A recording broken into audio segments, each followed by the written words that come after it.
Hello friends, you are welcome in Million Concepts of English। हम UPTGT के लिए दोबारा शुरू कर रहे हैं और UPTGT का वीडियो सेकंड है। इसमें आज हम critical comments on William Shakespeare by different critics and writers ये पढ़ेंगे और इनको हमने क्रोनोलॉजिकल ऑर्डर में लिया है। 17th सेंचुरी के जो क्रिटिक हैं, सबसे पहला नाम आता है रॉबर्ट ग्रीने का और ये यूनिवर्सिटी बिट्स में से एक थे और विलियम शेक्सपियर के कंटेम्परेरी रहे हैं। रॉबर्ट ग्रीने का एक पंपलेट आया जो रॉबर्ट ग्रीने की लगभग डेथ के 2-2.5 सप्ताह बाद आया। तो पंपलेट का नाम है Greene's groat worth of witty bought with million of repentance. इसका अर्थ है, देखिए ग्रोट एक वहाँ के पैसे हैं जो कि 4 पेंस के बराबर हैं। तो बोले ग्रोट बर्थ ऑफ बिट्टी यानी कि ढेले भर की बुद्धि नहीं है, bought with million of repentance जिसमें करोड़ों पछतावा हुआ। तो इसी में विलियम शेक्सपियर को रॉबर्ट ग्रीने अपस्टार्ट क्रो कहते हैं। Upstart crow beautified with our feathers. यहाँ समझने की बात यह है, उस समय विलियम शेक्सपियर ने शुरू ही किया था और इस बात को समझिए ब्यूटिफाइड विद आवर फीदर्स, क्योंकि विलियम शेक्सपियर को पर साहित्य चोरी का जो है आरोप लगता है। ये लगता है कि उन्होंने जो प्ले है यूनिवर्सिटी बिट्स और दूसरे राइटर्स की नकल करके लिखे हैं। तो इसी बात को इन्होंने कहा upstart crow beautified with our feathers. एक लाइन और कही है इसी पंपलेट में, tiger's heart wrapped in player's hide, यानी कि एक चीते का दिल जो कि खिलाड़ी की यानी कि जो पात्र है उसकी खाल में छिपा हुआ है। और ये जो लाइन संकेत करती है, विलियम शेक्सपियर का प्ले है हेनरी 6 पार्ट 3 जो कि मार्च 1591 में फर्स्ट टाइम यानी कि पहला प्ले है जो स्टेज पर परफॉर्म होता है। और इसी प्ले की सफलता से रॉबर्ट ग्रीने काफ़ी परेशान हो जाते हैं, तभी लिखते हैं। और इसी प्ले में एक लाइन आई है, O tiger's heart wrapped in women's hide. इसी से जो है प्रभावित होकर के इन्होंने इस लाइन को लिखा है। इसी में इन्होंने टर्म दी है सेक्स सीन। देखिए सेक्स सीन का अर्थ है जो दृश्यों को हिला दे, जो सीन को हिला दे। और सेक्स सीन का मतलब शेक्सपियर से लिया गया है, ये टर्म इसी में दी है। दूसरा है jack of all trades master of none.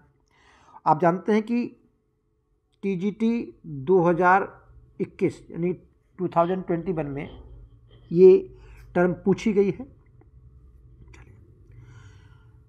Next इनके क्रिटिक रहे हैं बेन जॉनसन। देखिए बेन जॉनसन की बात करें तो बेन जॉनसन एक बहुत बड़े मेजर एंड परसिस्टेंट क्रिटिक रहे हैं विलियम शेक्सपियर के। He was jealous and could not bear to praise William Shakespeare until after his death।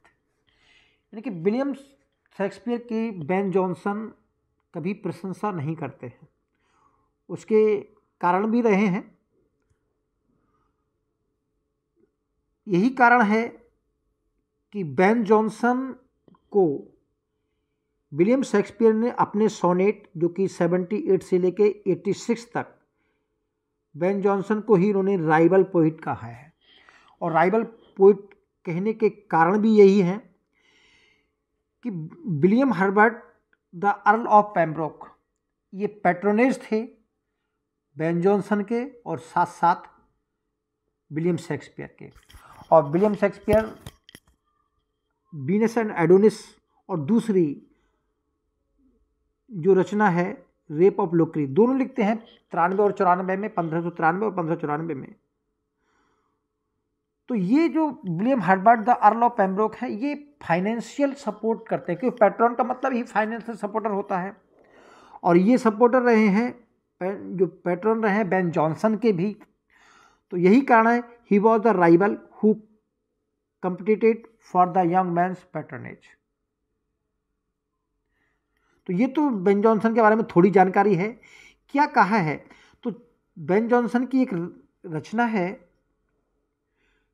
Timber और डिस्कवरी, जो कि 1640 में पब्लिश होती है। तो उसमें कहते हैं, ये ध्यान रखिए, बहुत इंपॉर्टेंट है। I remember the players have often mentioned it as an honour to Shakespeare that in his writing whatsoever he penned he never blotted a line. My answer hath been, would he had blotted 1,000.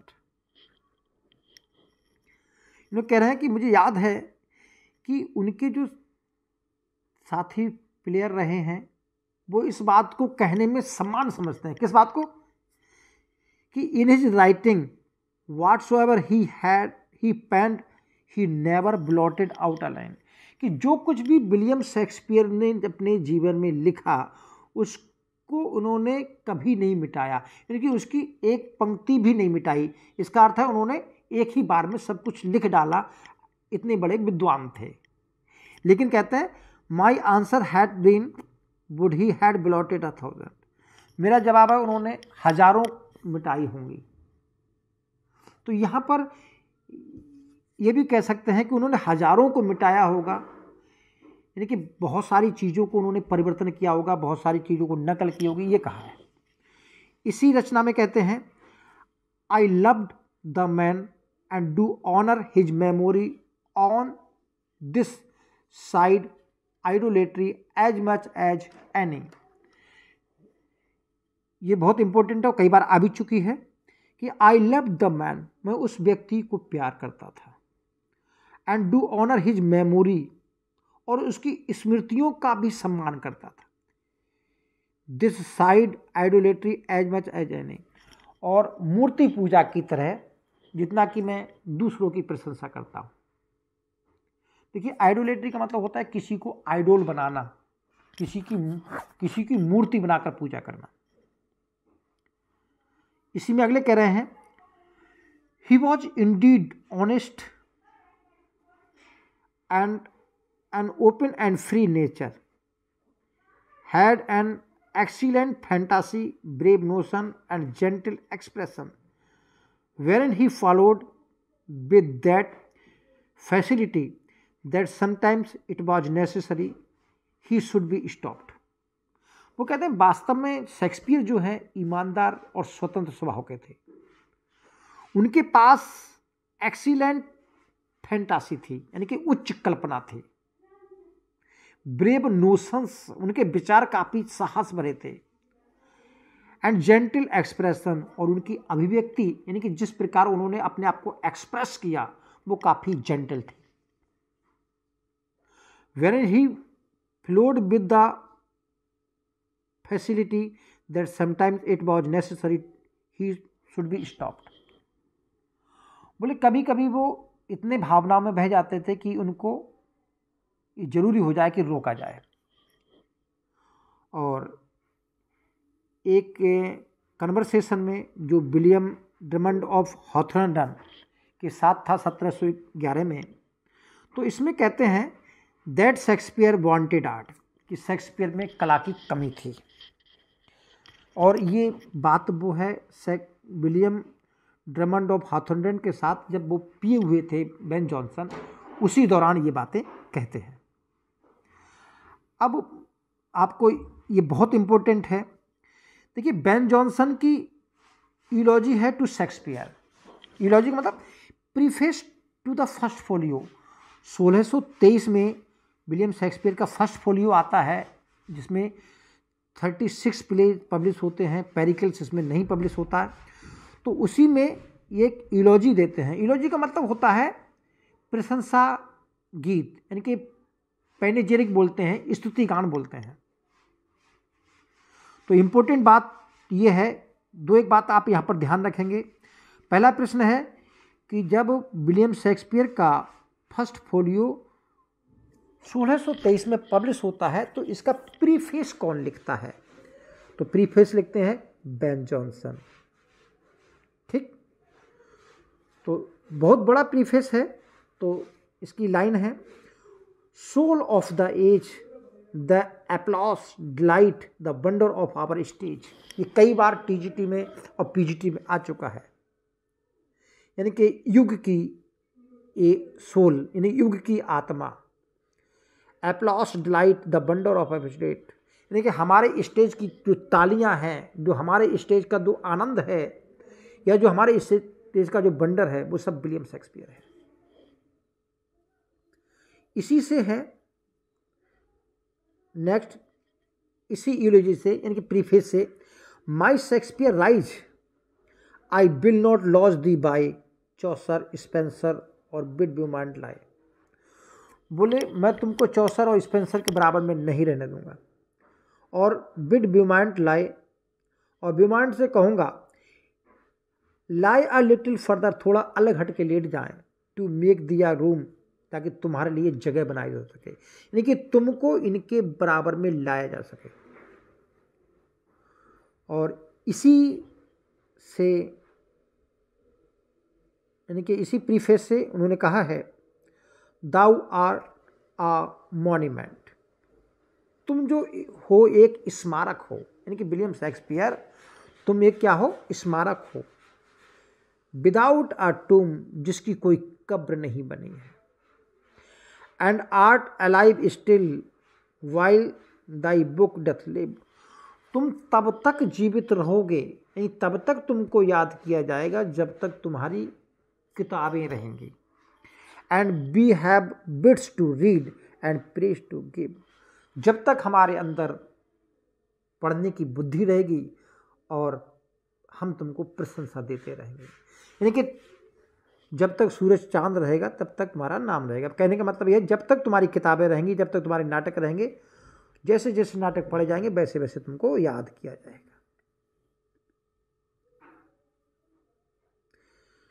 इसी में कह रहे हैं, how far thou didst our Lyly outshine, कि कितनी दूर से तुम लिली की तरह चमक रहे हो। और स्पॉटिंग किड्स और मार्लोस माइटी लाइन, और मार्लो की माइटी लाइन है, उस पर तुम स्पॉटिंग, इन खेलते हुए बच्चे के समान हो।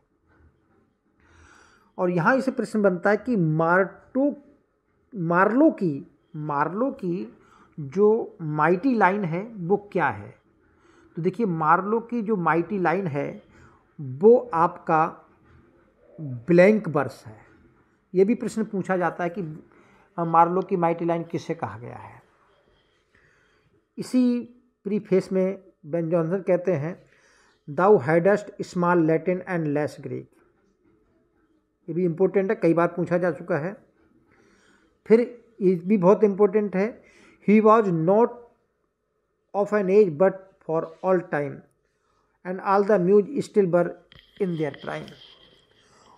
बोले विलियम शेक्सपियर केवल एक युग के नहीं लिए थे कि जैसे उसी जिस युग में पैदा हुए उसी युग के रहे हों, उसी एज के हों, बल्कि वो हर समय के लिए थे, यानी कि सर्वकालिक थे।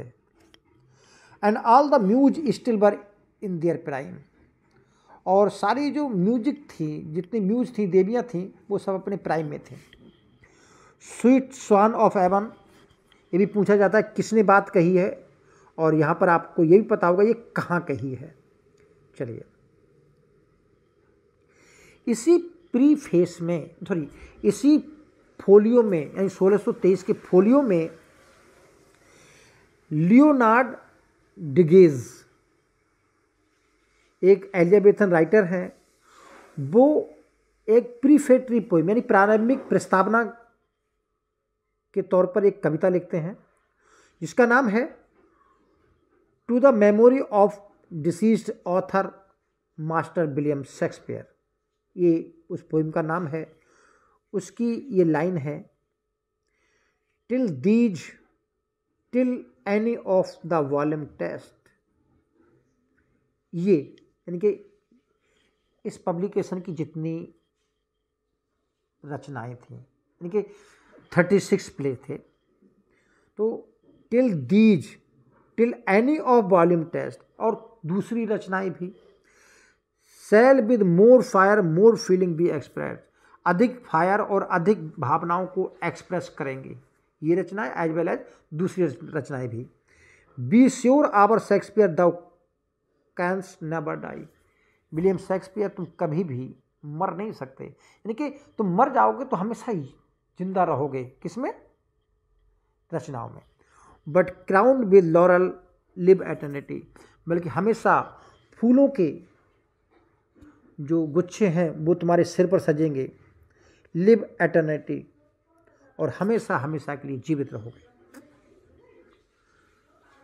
इसी में, यानी कि इसी फोलियो में एक और लाइन है, we wondered Shakespeare that thou went'st so soon, Shakespeare हमको आश्चर्य होता है कि तुम इतनी जल्दी कैसे चले गए, फ्रॉम द वर्ल्ड स्टेज, इस संसार के स्टेज से, टू द ग्रेव टायरे रूम, यानी कि कब्र के थकाऊ कमरों में।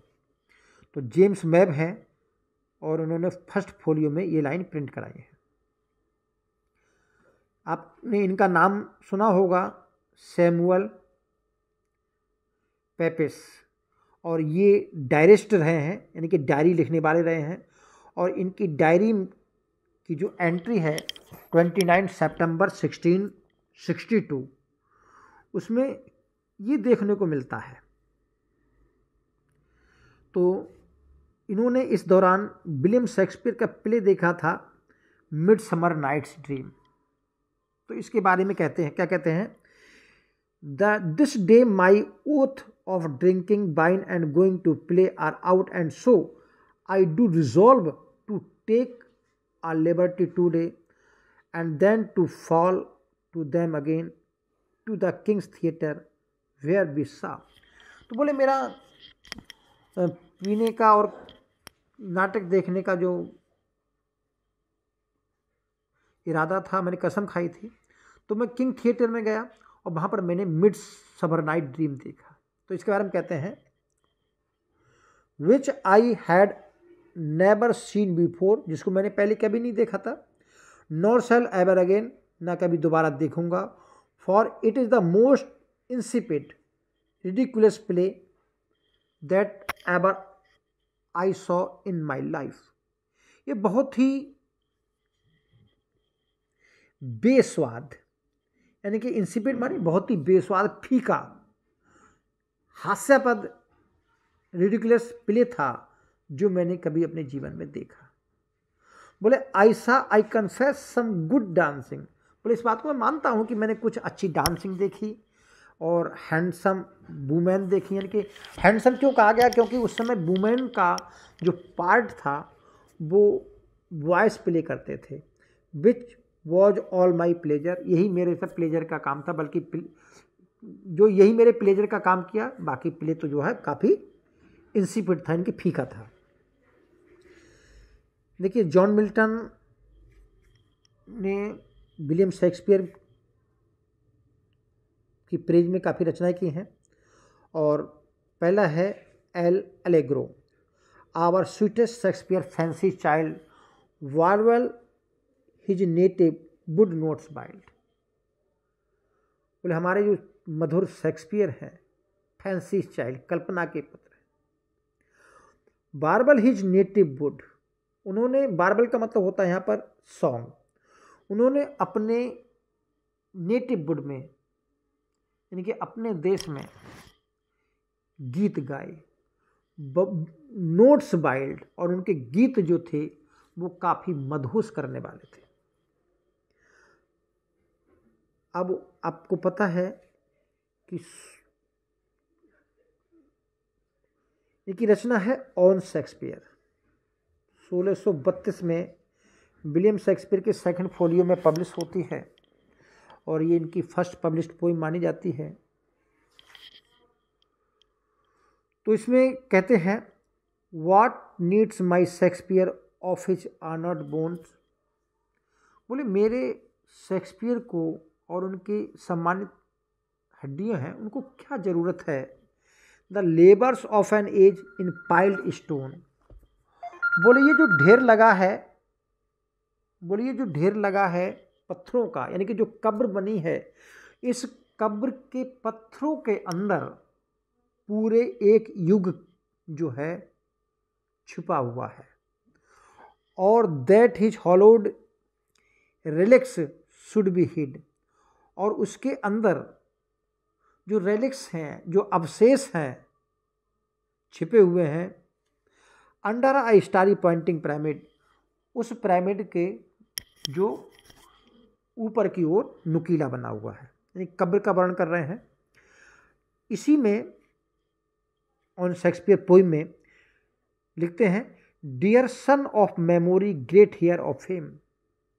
बोले यादों के प्रिय पुत्र, ग्रेट हेयर ऑफ फेम, यानी कि ख्याति के तुम उत्तराधिकारी हो, बहुत बड़े उत्तराधिकारी हो, तुम्हें ख्याति मिलनी ही चाहिए। What needest thou such big witness of thy name. बोले ऐसे कमज़ोर गवाही को, कमज़ोर चीज़ें तुम्हारी महानता की कोई गवाही नहीं दे सकती। तुम्हारी महानता के लिए किसी भी छोटी मोटी गवाही की आवश्यकता भी नहीं है। And so sepulchred in such pomp डथ लाई। यानी तुम अपनी कब्रगाह में, सेपल्चर्ड में, इतनी शान के साथ, दिखावट के साथ लेटे हुए हो, that kings for such tomb would wish to die, कि ऐसी कब्र को पाने के लिए, ऐसी कब्र में लेटने के लिए राजा भी इच्छा करते हैं।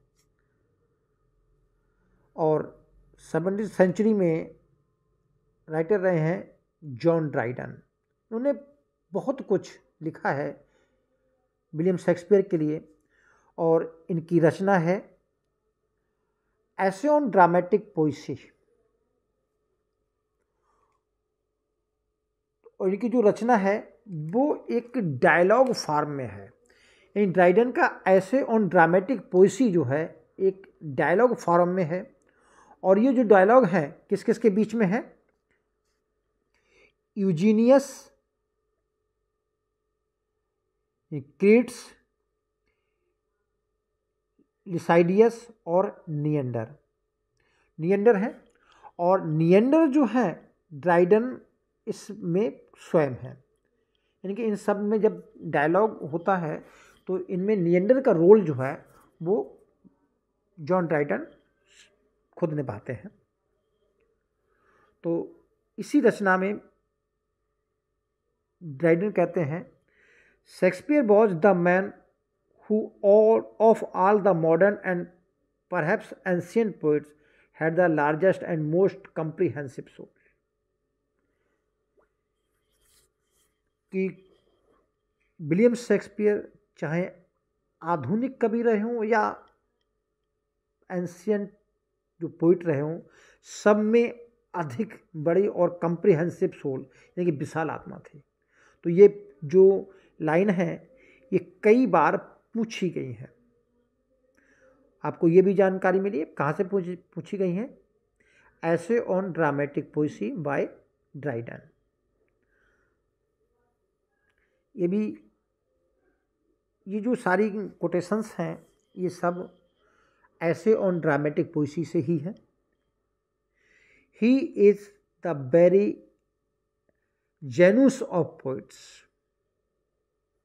वो काफ़ी जेनुस ऑफ पोइट्स हैं। देखिए जानूस को समझिए, ये शब्द क्या है। देखिए जो जेनुस शब्द है ये एक गॉड है रोमन मैथोलॉजी का, और ये 2 फेस वाला गॉड है जिसके 2 चेहरे हैं।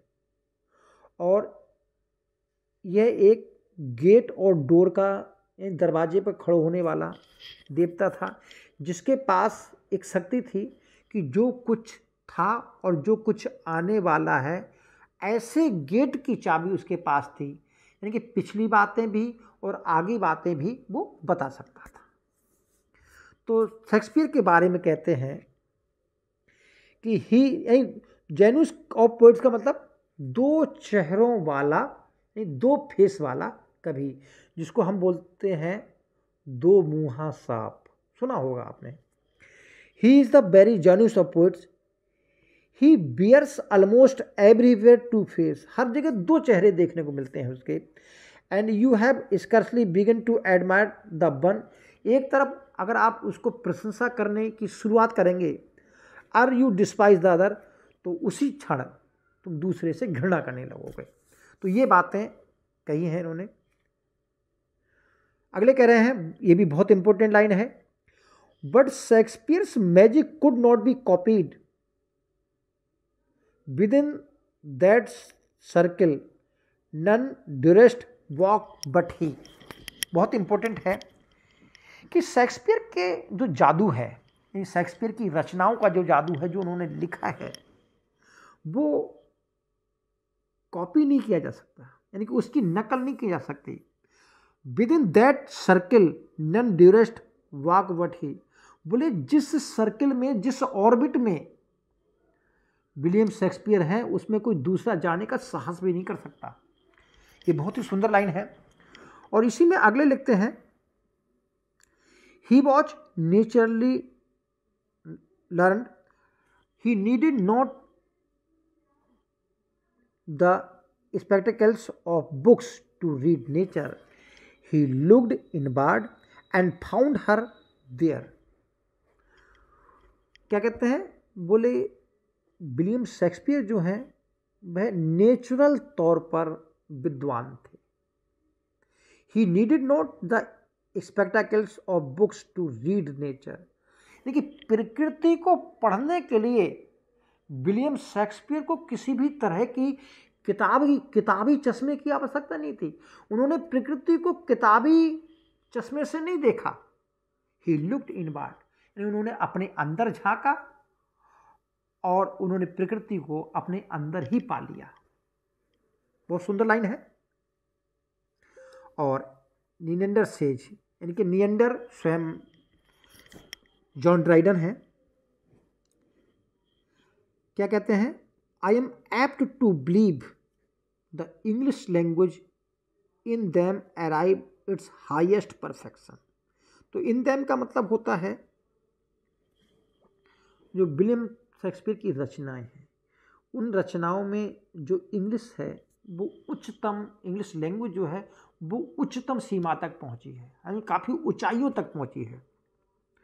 If Ben Jonson is genius for correctness, बहुत इंपॉर्टेंट है, बोले यदि विलियम जो बेन जॉनसन है अगर शुद्धता के लिए प्रतिभाशाली हैं, यानी कि उनमें शुद्धता भरी हुई है, शेक्सपियर एक्सल्ट हिम इन विट, तो शेक्सपियर बुद्धि में उनसे बहुत आगे हैं।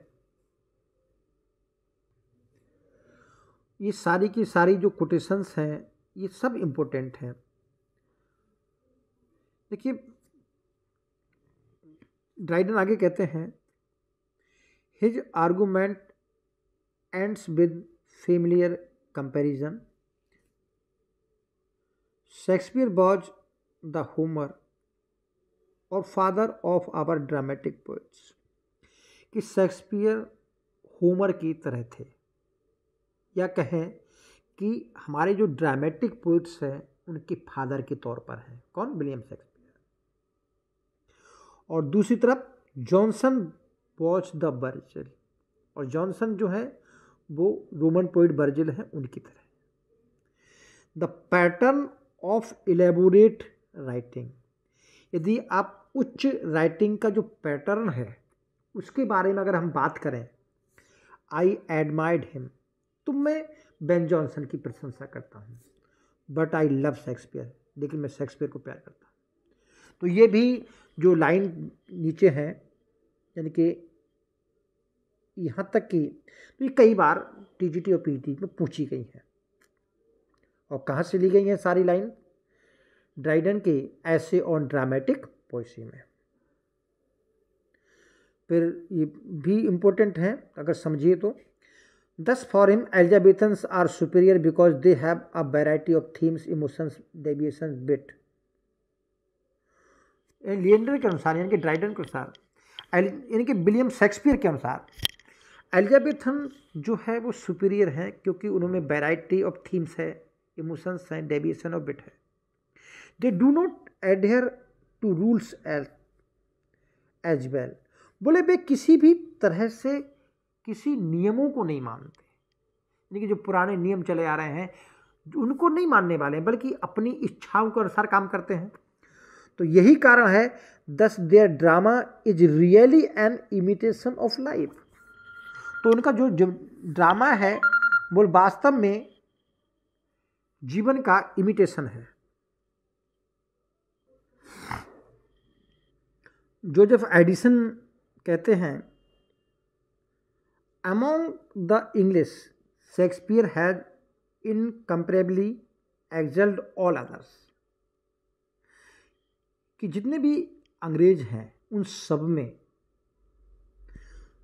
अगर तुलना की जाए तो विलियम शेक्सपियर ने काफ़ी उत्कृष्ट कार्य किया है, सबसे अच्छा काम किया है। अलेक्जेंडर पोप विलियम शेक्सपियर के करैक्टर्स के बारे में कहते हैं, his characters are so much nature herself, कि विलियम शेक्सपियर के जो करैक्टर हैं अपने आप में नेचुरल हैं। But every single character in Shakespeare is as much as individual as those in life itself, यानी प्रत्येक करैक्टर अपने आप में इंडिविजुअल है जितना कि जीवन होता है। It is as impossible to find any two alike. बोले कोई भी दो करैक्टर एक जैसे पाना जो है काफ़ी असंभव है। तो प्रीफेस टू शेक्सपियर ये इनकी रचना है। विलियम शेक्सपियर की जो प्ले हैं उनको कलेक्शन किया है और उस पर प्रीफेस लिखा है, उस प्रीफेस से ये बातें दी गई हैं। तो पोप का एडिशन ऑफ जो शेक्सपियर्स वर्क है उसके प्रीफेस में ये बातें लिखी हैं उन्होंने। वोल्टेयर लिखते हैं, much has been said about Shakespeare that does not seem anything left to say, but the spirit has features to stimulate the spirit for ever. बोले बहुत कुछ विलियम शेक्सपियर के बारे में कहा जा चुका है, बोले अब और कुछ कहने की वो बचा भी नहीं है। But the spirit has features to stimulate the spirit for ever. लेकिन फिर भी विलियम शेक्सपियर की जो आत्मा है बोले उसमें भी आत्माओं को स्टिमुलेट करने की क्षमता है, स्टिमुलेट करने का गुण है, यानी कि जोश भरने का, यानी कि कह सकते हैं उत्तेजित करने का विशेषता है। चार्ल्स लैम्ब लिखते हैं, द ट्रूथ इज, बोले सच्चाई तो ये है, the characters of Shakespeare are so much the object of meditation, कि शेक्सपियर के जो कैरेक्टर हैं वो मेडिटेशन की चीज़ें हैं, यानी कि ध्यान की वस्तु हैं, rather than interest of curiosity as to their actions. बोले उनके एक्शंस में जिज्ञासा के बजाय उनके जो करैक्टर है वो क्या है, ध्यान की चीज़ है। तो कहाँ लिखते हैं, on the tragedies of Shakespeare, जो चार्ल्स लैम्ब की रचना है उसमें। राल्फ वॉल्डो एमरसन क्या लिखते हैं, he breathed upon the dead bodies and brought them into life. उन्होंने डेड बॉडीज पर सांस ली और उनको जीवन दिया। कहने का मतलब यहाँ पर कह सकते हो विलियम शेक्सपियर के प्ले जो हैं, हिस्टोरिकल प्लेज लीजिए चाहे रोमन प्लेज लीजिए, उनमें जो करैक्टर हैं, जो हिस्टोरिकल करैक्टर हैं, भी उस समय तो मर चुके थे, तो उन करैक्टर्स के ऊपर उन्होंने जो प्ले लिखे हैं बिल्कुल ऐसा लग रहा है कि उन करैक्टर्स को दोबारा उनको अलाइव कर दिया है। तो ये कह रहा है he breathes upon the dead bodies, उन्होंने डेड बॉडीज में सांस डाल दी और उनको जीवन में लेके आए। Nor sequent centuries could hit orbit and some of Shakespeare's wit. बोले कोई भी सदी या सदियां भी शेक्सपियर के घेरे, जिस घेरे में शेक्सपियर है, उसको हिट नहीं कर सकते। शेक्सपियर की बुद्धि की जो परख है उसको जांच नहीं सकती, इतनी विशाल बुद्धि के मालिक हैं। और टी.एस. इलियट लिखते हैं, we can say Shakespeare that never has a man turn so little knowledge to such great account. बोले हम कह सकते हैं कि कोई भी व्यक्ति शेक्सपियर की तरह महान नहीं हो सकता, क्योंकि आप जानते हैं बेन जॉनसन लिखते हैं लिटिल लैटिन लेस ग्रीक, जो दर्शाता है कि विलियम शेक्सपियर की जो एजुकेशन थी वो काफ़ी कम थी, यानी कम पढ़ा था। और वैसे भी 1587 या 85 के लगभग वो लंदन चले जाते हैं, पढ़ाई तो बहुत नाम मात्र की हो पाती है।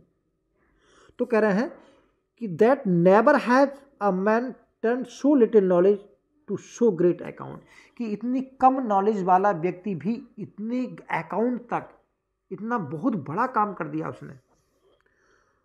और अगले लिखते हैं, दांते and Shakespeare divided the world between them. बोल दांते और जो शेक्सपियर हैं, दोनों ने इस संसार को आपस में बांट दिया है। बोले यहाँ पर थर्ड के लिए कोई भी जगह नहीं है, कोई थर्ड है ही नहीं, तीसरा कोई है ही नहीं। D.H. लॉरेंस जो कि अमेरिकन है लिखते हैं, when I read Shakespeare I am stuck with wonder that such a tribal people should muse and thunder in such lovely language. कि जब मैं शेक्सपियर को पढ़ता हूँ तो मुझे अचंबा होता है, मैं आश्चर्य से हिल जाता हूँ कि such tribal people should muse and thunder in lovely language, यानी कि ऐसे तुच्छ लोग भी इतनी सुंदर लैंग्वेज में बहुत बड़ी बड़ी बातें लिख सकते हैं। विलियम वर्ड्सवर्थ का सोनेट है स्कॉर्न नॉट सोनेट, उसमें लिखते हैं कि हे क्रिटिक, सोनेट से आप घृणा मत कीजिए, you have frowned mindless of its honours. तुम नाराज हो गए और इसके सम्मान को आपने माइंडलेस हो गए, इसके सम्मान पर ध्यान नहीं दिया। विद दिस की शेक्सपियर अनलॉक्ड हिज हार्ट, इसी की से यानी कि सोनेट के द्वारा शेक्सपियर ने अपना हृदय खोल के रख दिया। तो स्कॉर्न नॉट सोनेट जो है विलियम वर्ड्सवर्थ का एक सोनेट है।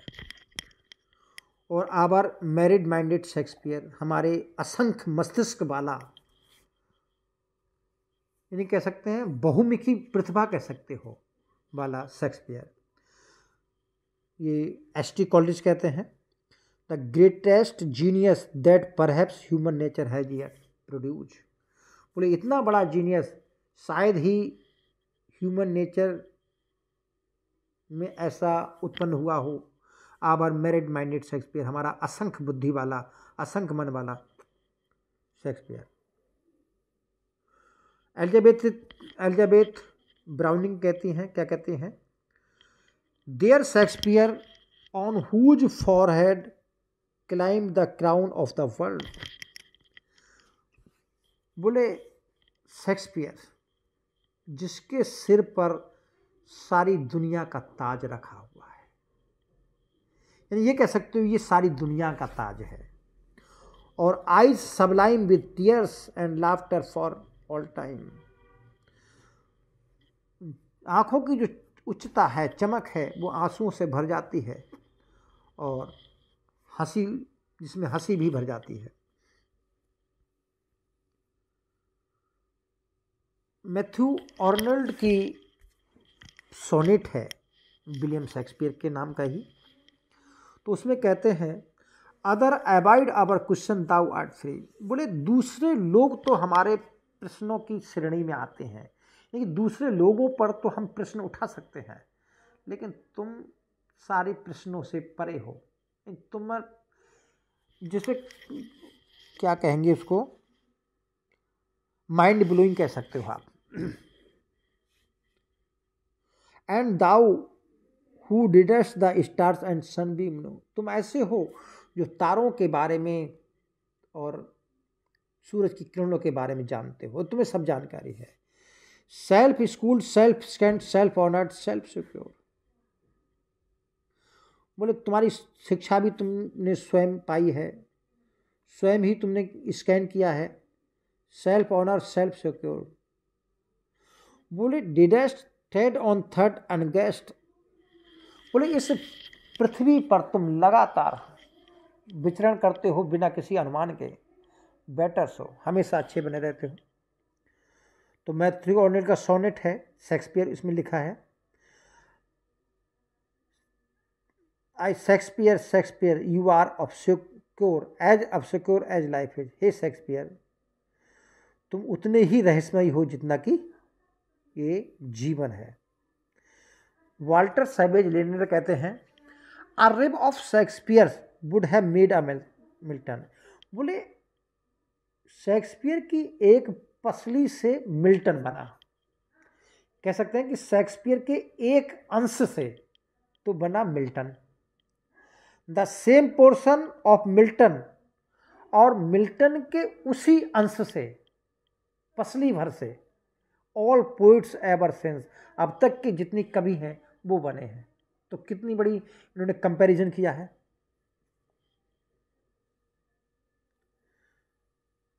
थॉमस डे क्विंसी कहते हैं, ओ माइटी पोइट, हे शक्तिशाली कवि, thy works are not those of other man. तुम्हारे जो रचनाएं हैं, तुम्हारे जो कार्य हैं, वो अन्य लोगों की तरह नहीं है। जैसे अन्य कवि लिख रहे हैं, अन्य राइटर्स लिख रहे हैं, उनकी तरह नहीं है। And mayor great works of art, और बोले ना केवल ये कला की महान कृतियां हैं, but are also like the phenomena of nature, बल्कि प्रकृति की ये घटनाएं हैं। तो बहुत सुंदर बात लिखी है थॉमस डे क्विंसी ने, और कहाँ लिखी है, on knocking at the gate of Macbeth. ये इनका ऐसे है, इसमें इन्होंने बात लिखी है। और वॉल्टेयर लिखते हैं, Shakespeare is a drunken savage. Shakespeare एक कौन है? ड्रंकन सैवेज है, विद सम इमेजिनेशन। यानी कि कौन है? एक कल्पनाशील, यानी कल्पना के नशे में धुत व्यक्ति है। Whose plays only London and Canada, जिसके जो नाटक हैं लंदन और कनाडा में ही पसंद आते हैं, बाकी अंत कहीं नहीं।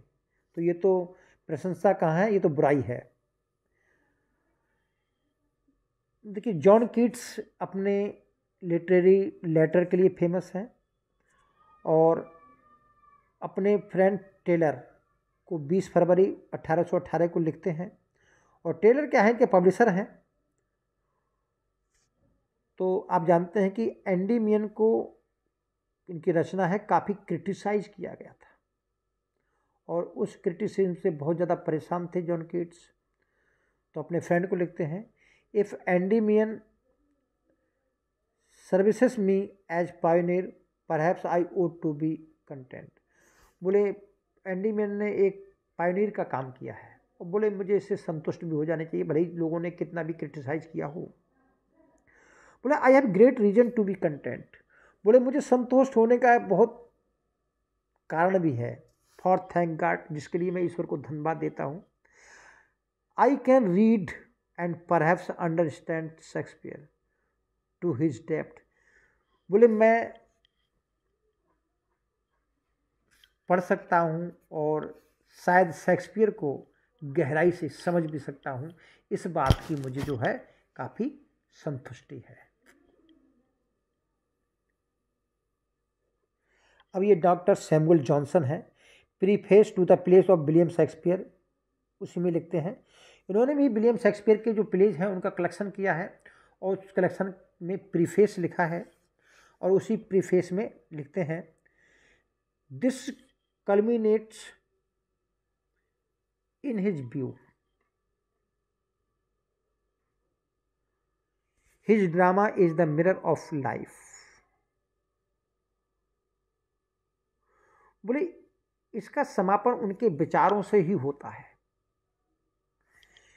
यानी कि जो नाटक हैं अगर उनका समाप्त होता है तो नाटक का समाप्त उसके विचार से होता है, एक विचार देते हैं नाटक। His drama is the mirror of life. William Shakespeare का जो ड्रामा है वो जीवन का एक दर्पण है, यानी कि उनके ड्रामा में पूरा जीवन जो है प्रदर्शित होता है। अगली लाइन इसी में लिखते हैं, Shakespeare is a poet of nature who faithfully represent human nature in his plays. यानी कि नेचर के पोइट हैं, तो यहाँ पर स्वभाव के भी कह सकते हैं।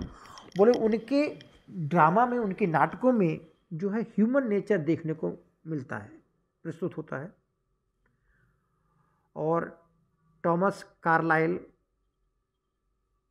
क्रिटिक रहे हैं, और इनकी जो वर्क है on heroes, hero worship and the heroic in history, ये इनकी रचना है। और इसी में एक लेसन है, एक चैप्टर है, हीरो एज पोइट, 1841 में पब्लिश होती है। तो उसमें विलियम शेक्सपियर के बारे में उन्होंने कहा है, this king Shakespeare does not shine. बोलिए ये जो किंग शेक्सपियर है, क्या वो चमकता नहीं है इन क्राउन्ड सॉवरेनिटी। बोले इसकी जो सॉवरेनिटी है, इसकी जो संप्रभुता है वो सर्वोच्च है, सबसे ज़्यादा बड़ी है। ओवर अस ऑल, यानी हम सब पर उसकी प्रभुत्ता है, यानी हम सब पर उसका शासन है किंग शेक्सपियर का। As the noblest gentlest yet strong in the riding sign, जिस जब वो नोबलेस्ट है, जेंटलेस्ट है और सबसे मजबूत है, ऑफ द राइडिंग साइन, यानी कि रैली के संकेतों के रूप की तरह। अगले लिखते हैं, yes this Shakespeare is ours. बोले हाँ ये शेक्सपियर हमारा है। वी प्रोड्यूस हिम, बोले हमने उसको पैदा किया है। We speak and think by him, बोले हम जो बोलते हैं, हम जो सोचते हैं वो उसी के द्वारा सोचते हैं, यानी उसने हमको सोचने के लिए शब्द दिए हैं। We are of one blood and kind with him, बोले हम उसके साथ जो संबंध है वो एक ही खून का है। बोले हम सब लोग एक ही प्रकार के हैं। और अगले लिखते हैं, Shakespeare has given us the practice of body. बोले हमारे लिए शेक्सपियर ने प्रैक्टिस ऑफ बॉडी दी है। वेयर एज जो दाते हैं, हैज गिवन अस फेथ और सोल, हमको विश्वास दिया है। Yet I call Shakespeare greater than दाते, फिर भी मैं शेक्सपियर को दाते से जो है महान कहता हूँ। In that he fought truly and did conquer, बस सच्चे रूप में लड़े और उन्होंने विजय भी प्राप्त की। ये काफ़ी इंपॉर्टेंट लाइन्स हैं। और जॉन रस्किन कहते हैं कि ये भी बहुत इंपॉर्टेंट है, काफ़ी इंपॉर्टेंट है। Shakespeare has no heroes but only heroine, Shakespeare के हीरोइन नहीं है, कि प्ले में कोई भी हीरो नहीं है बल्कि केवल हीरोइन है। तो ये बात हर एक प्ले के लिए नहीं कही जा सकती, फिर भी जितनी भी आपने इनकी कॉमेडीज़ पढ़ी हैं विलियम शेक्सपियर की, हर एक कॉमेडीज़ में हीरोइन जो है फ्रंट पे रहती है और हीरो जो है थोड़े से दबे कुछ रहते हैं। किसी भी इनकी उसका उदाहरण ली जाए, लेकिन इसमें मिडसमर नाइट ड्रीम बचा हुआ है। अगला है, विलियम हैजलिट कहते हैं, if we wish to know the force of human genius we should read Shakespeare. यानी कि मानव की जीनियस की, अगर हमको शक्ति की जो फोर्स, शक्ति पहचाननी है कि मानव कितना भी जीनियस हो सकता है, तो हमको शेक्सपियर पढ़ना चाहिए, तो पता लगेगा कि मानव कितना जीनियस हो सकता है।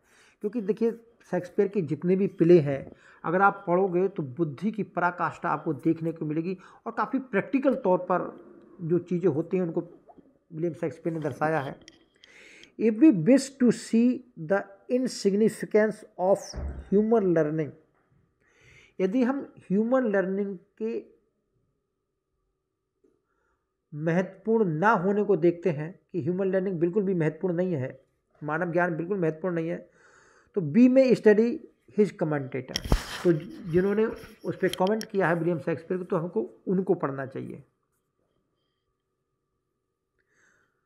और हैरोल्ड ब्लूम कहते हैं Shakespeare is the canon, he sets the standard and limits of literature, कि शेक्सपियर वो कैनन है, he set the standard and the limits of literature, उन्होंने लिटरेचर के सीमाएं बांध दी, लिटरेचर का एक स्टैंडर्ड बांध के रख दिया।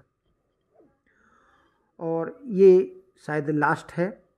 George Bernard Shaw coined the term bardolatry, यानी बार्डोलेट्री टर्म को जो है विलियम शेक्सपियर के लिए जॉर्ज बर्नार्ड शॉ ने दिया है। बार्डोलेट्री का देखिए, आइडोलेट्री आपने पढ़ा था, वो होता है मूर्ति पूजा, और बार्डोलेट्री का मतलब होता है बार्ड की पूजा, यानी कि कवि की पूजा। तो विलियम शेक्सपियर के बारे में उन्होंने कहा कि विलियम शेक्सपियर को उनके दौरान ओवररेटेड दे दिया, ओवररेटेड कर दिया गया, यानी कि अत्यधिक प्रशंसा की गई। तो बार्डोलेट्री का यहाँ पर अर्थ है is the extreme idolization of William Shakespeare, यानी विलियम शेक्सपियर की बहुत ज़्यादा प्रशंसा करना, पूजा करना, तो उसी को उन्होंने बार्डोलेट्री टर्म दी है। तो आज के लिए इतना ही। Thank you, all the best. आपको पसंद आया होगा।